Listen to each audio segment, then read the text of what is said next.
Hi, kindergarten. It's Miss B back with story time. So we're spending this week listening to different versions of Little Red Riding Hood. And I have another one for you. It has a little bit of a safari twist. Little Red and the Very Hungry Lion.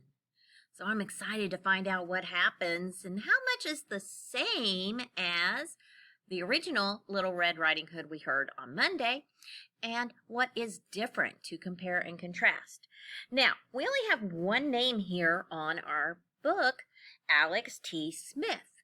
So when you see just one name on the cover, that means that person not only was the author, wrote the story, they also illustrated it because they had that in their head and they had the talent to do that.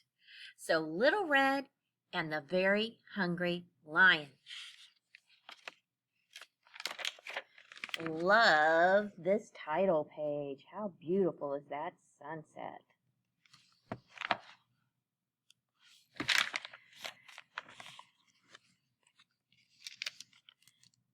This is Little Red. This is the lion. Today, Little Red is going to be gobbled up by a lion. And this is the lion. Well, that's what he thinks is going to happen anyway. One hot morning, Auntie Rosie woke up covered in spots. There was only one thing for them. Spot medicine. Ring, ring, ring, ring. Oh dear, said Little Red when she heard the news. I'll come right away. There she is.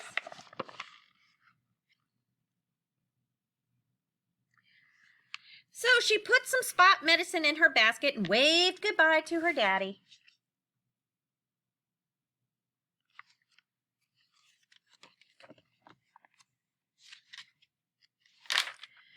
It was a long way to Auntie Rosie's house.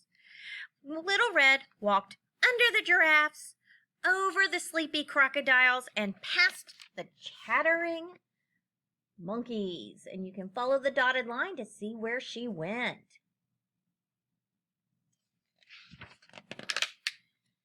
She crept around the termite mounds and under the leaping gazelles, and then she caught a ride on an elephant.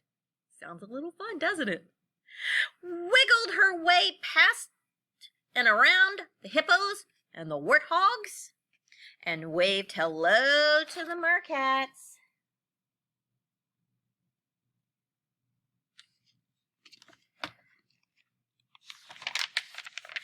Then she sat down in the shade of a shady tree, and that's when the lion arrived. The Very Hungry Lion. How many of you are going, oh no, yikes, let's find out. Oh, hello, purred the lion. Where are you going? To visit my auntie who's covered in spots, said Little Red. In the time it took for his tummy to rumble, the Very Hungry Lion had cooked up a very naughty plan. There he is thinking, and he's thinking, my very clever plan. 1, sneak off to Auntie Rosie's house. 2, hide her in the cabinet. 3, dress up as Auntie Rosie. 4, wait for a bit. 5, jump up and eat Little Red. 6, eat Auntie Rosie for dessert. Well done. You are a very clever lion. And he rushed off to put his plan into action. This is how he's thinking. He's got this little flow chart going. This, if I do this, and then I do this, and then I do this, and then that's what happens. When he arrived, the Very Hungry Lion stuffed Auntie Rosie in a cabinet and locked the door. Then he squeezed himself into one of her nightgowns and covered himself all in spots. Look at that.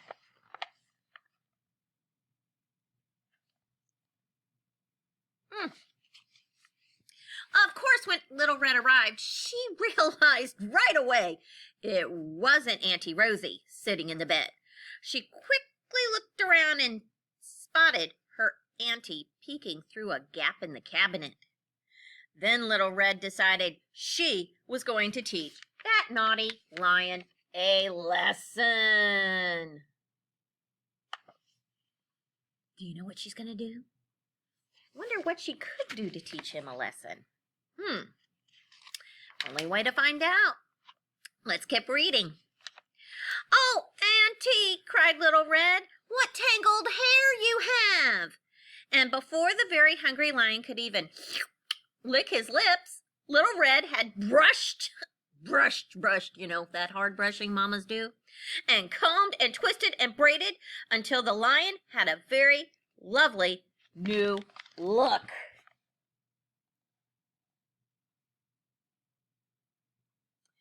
This had not been part of the lion's plan, so he doesn't look like a lion anymore, does he? Oh, pretty clever girl there. He opened his mouth wide. Look at that, wide. "Oh, disgusting," said Little Red. "What gigantic, grimy teeth you have, Auntie." What do you think she's going to do next? Why do I think it has something to do with brushing? And Little Red made the very hungry lion brush his teeth until they all sparkled. Is he really getting that meal he wanted? Is his plan going the right way? I don't think so. I think Little Red's pretty clever. "Oh, Auntie," sighed Little Red, "what an old nightgown you're wearing."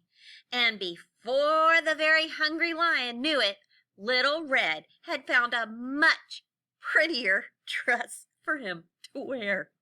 I can't wait to show you the picture. It's so funny. This had not been part of the lion's plan either.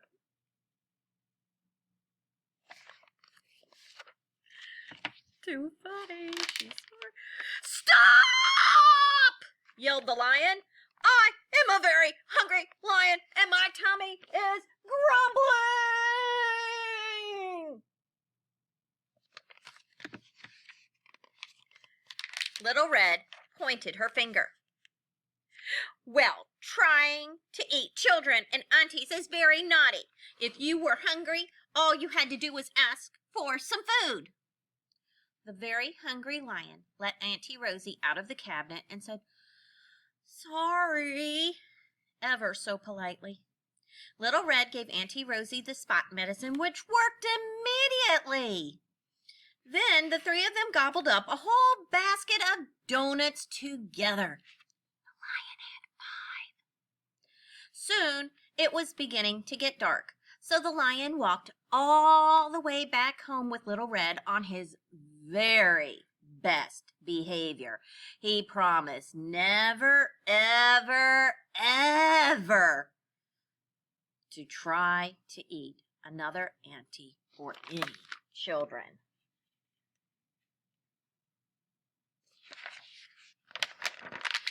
But he might be tempted to eat Daddy. Bad Kitty!